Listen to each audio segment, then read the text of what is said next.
विश्व 24 न्यूज हर पल आपके साथ। आम्ही ट्रेनिंग दिलेला पोलीस जवान भारतात कुठेही कर्तव्य बजावताना कमी पडणार नाही। समादेशक चिलुमुला रजनीकांत। राज्य राखीव पोलीस बल गट क्रमांक 7 इथे आज 316 नवप्रविष्ट पोलीस शिपाई यांचा दीक्षांत संचलन समारंभ पार पडला।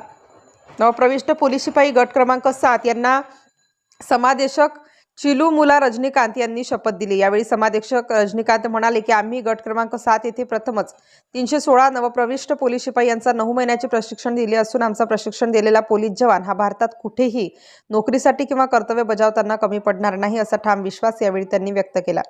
यावेळी पोलीस उपमहानिरीक्षक विजयकुमार मगर, समादेशक चिलुमुला रजनीकांत, सहायक समादेशक भोसले, सहायक समादेशक सुनील सरोदे, पोलीस निरीक्षक वाघमारे, पोलीस उपनिरीक्षक ओहळ असे अनेक अधिकारी, कर्मचारी व नातेवाईक मोठ्या संख्येने उपस्थित होते। विश्व 24 न्यूज प्रतिनिधी अतुल सोनकांबळे। सर, आज किती लोकांना प्रशिक्षण मिळालं आणि कसं पाहताय त्याला?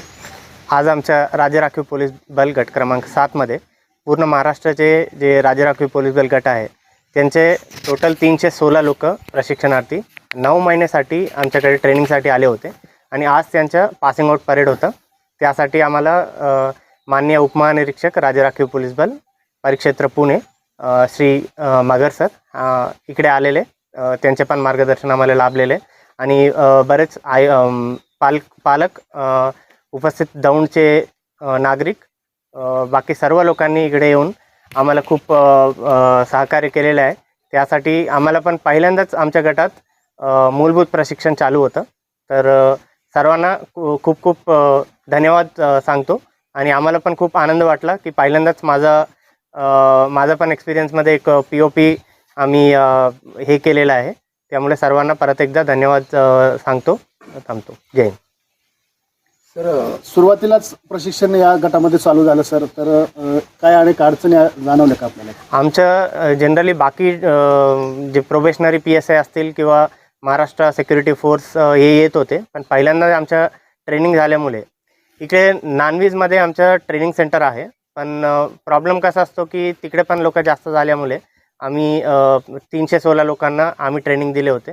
पहिल्यांदा असल्यामुळे आमच्याकडे जे प्रशिक्षक होते त्यांना पण थोडं गायडन्स वगैरे मधून आम्हाला मिळाले होते, पण शेवटी आम्ही 9 महिने खूप चांगल्या पद्धतीने त्यांचं प्रशिक्षण झालेलं आहे।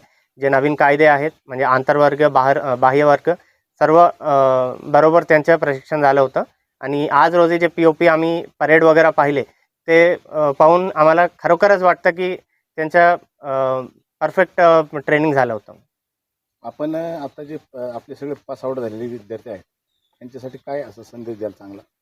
आमचं राज्य राखीव पोलीस बल स्पेशली महाराष्ट्र पोलीसमध्ये पूर्ण भारतात आम्ही फिरतो आणि पूर्ण भारतात आम्ही कायदा व्यवस्था बंदोबस्त असतील, इलेक्शन बंदोबस्त असतील, आम्ही त्यांना ट्रेनिंग असं दिलेलं आहे ते भारतात कुठेही जावं त्यांना।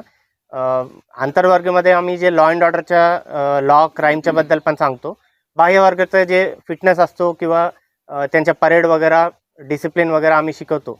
ते नक्कीच आम्हाला वाटतं की ते कुठेही जाऊन त्यांच्या जी जबाबदारी आहे ते पार पडणार आहे। 100% ते आता सक्षम झालेलं आहे की कुठेही जाऊन ते त्यांच्या म्हणजे उत्साहाने जसं इकडे ट्रेनिंग केलेलं आहे तसंच कुठेही जाऊन जेव्हा कामाला राहतात उत्साहाने काम करायला पाहिजे आणि त्यांच्या जबाबदारी हे केलं पाहिजे।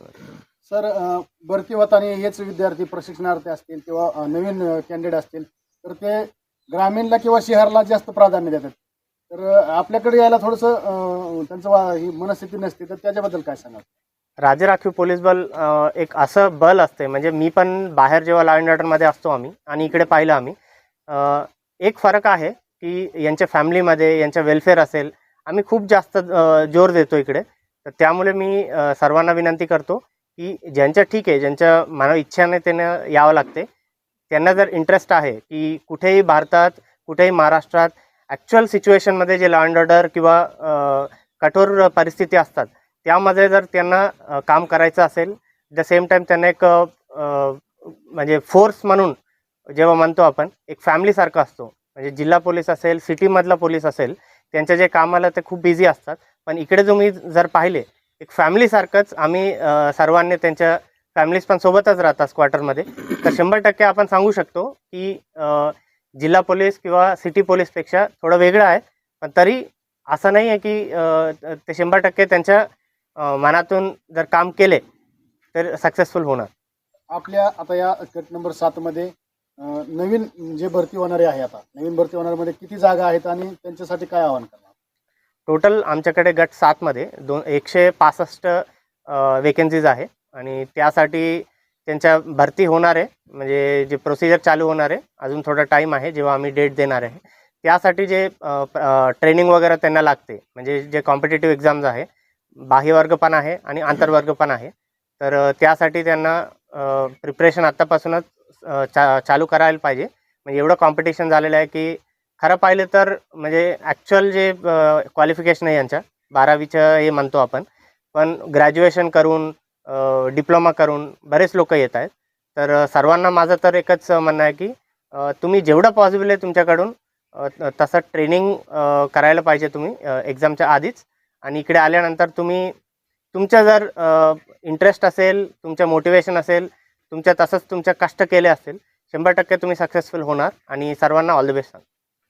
सर, एक प्रश्न होता. आपल्याकडे जे आता पासआउट झाले जे काही प्रशिक्षक आहेत ते किती जिल्ह्यातून आले असं काही आहे का आपल्याकडे? सर्व आमचे जे गट असतात, टोटल सध्या 19 गट आहेत. सर्व गटाचे लोक जे रिक्रुटमेंट झाले होते त्यानंतर आम्ही पाडतो, म्हणजे जसं जसं 17 क्रमांक सांगतो आम्ही, 70 71 होता हे, तर 70 नॉनव्हेजला झालं होतं, 71 होतं. तर त्यामध्ये टोटल 316 लोक प्रत्येक गटातून आहेत. असं नाही की फक्त हे गटातून आलेले, म्हणून पूर्ण महाराष्ट्राचे जे गट आहे सर्वांनी इकडे आलेले.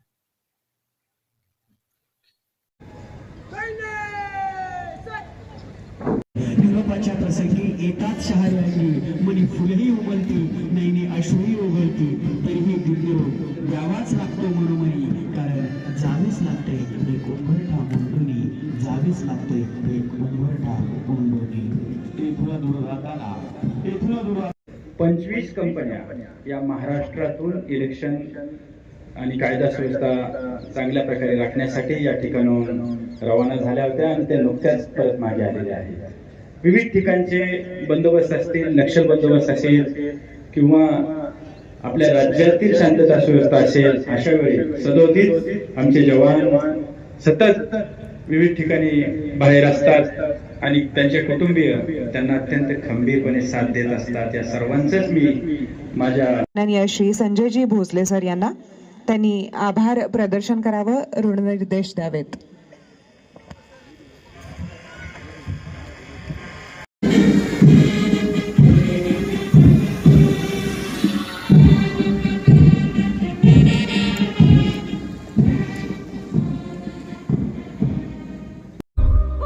राज्यातील महत्त्वाच्या आणि आपल्या भागातील ताज्या बातम्या पाहण्यासाठी आजच आमच्या विश्व 24 न्यूज चॅनलला यूट्यूबवर सबस्क्राईब करा आणि बेल आयकॉन प्रेस करा.